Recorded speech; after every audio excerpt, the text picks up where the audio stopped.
Welcome to This Week in Poker, your source for the latest happenings in poker news. I'm Sean Green. Let's kick things off with tournament news. The Win Poker Classic played out this week, crowning a winner on Wednesday. That winner turned out to be none other than Brandon Cantu. He banked $367,000 for the win. Also among those at the final table was last year's winner, Keith Ferreira, who nearly snagged back-to-back wins before busting out in fifth. In World Series of Poker news, it was announced this week that the 2010 series will reintroduce the Tournament of Champions. This year's TOC is going to be a bit different, though. There will be 27 entrants, 20 of whom will be voted in by the public. Public voting is restricted to only players who have won World Series bracelets. You can make sure to vote in your favorite bracelet winner by going to wsop.com/TOC. The current top 50 vote getters are being shown, but you guys have until June 15th to vote for your favorite player. So that leaves 7 spots unaccounted for. 5 of those spots are for players who get automatic entry by winning the most recent World Series and World Series of Poker Europe main events, or for having taken down previous TOCs. The automatic entrants this year are Joe Cata and Barry Schulman for winning their respective World Series of Poker main events, and Mike Sexton, Mike Matisow, and Annie Duke for winning previous TOCs. The remaining 2 spots will go to public qualifiers, and anyone of age will be able to compete in those qualifiers. Stay tuned to find out how you can get in. In poker legal news, the Kentucky Supreme Court shocked many in the poker industry a few days ago when it voted to reverse a previous court's decision to stop the state of Kentucky from seizing more than 140 gambling-related domain names. Kentucky was using a law that allowed the seizure of devices used for illegal gambling.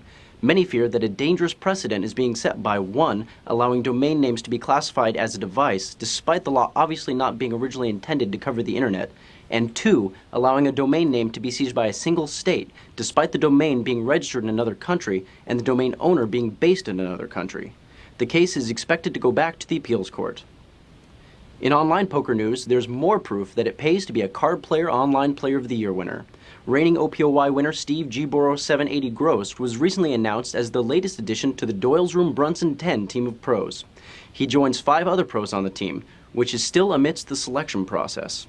One of his new teammates is the 2008 OPOY winner Alex AJK Hoosier Camberis, who also recently was signed. Those 2 join Amit Makija, Zachary Clark, Donnie Stern, and Chris Moorman on the team. Finally, in case you missed it, CPTV caught up with Justin Bonomo about his high-stakes matches with the Sealder 1 on Full Tilt. In our interview, Bonomo told us what he thinks of the high-stakes enigma. So you've been playing a Sealder a lot in No Limit Hold'em. It seems like you're one of the few people willing to give him action at No Limit Hold'em. Not really, actually. I guess specifically at No Limit, because most people want to play him at PLO. I just don't know how to play PLO. He really has been getting action from a lot of people, though. And how have you fared so far? He's gotten the best of me. He's up a bit. He's definitely run pretty good, I think. Also, like, he's been winning at 200, 400. I've been winning at 100, 200. Obviously, that works out in his favor, unfortunately. Now, what happened was he lost $1.6 million to Galfond, and he lost another $1.5 million to Hastings. He's down $2 million overall. Do you think that, I mean, if you had to give him your opinion, do you think he should continue playing at these stakes? I think he should be a little bit more careful in choosing his opponents. Like, he's really, really good, but he's not the best in the world, and he's playing against the actual best in the world. So that's just not a very good recipe. Well, that's it for This Week in Poker. Thanks for watching, and catch us again here next week on Card Player TV.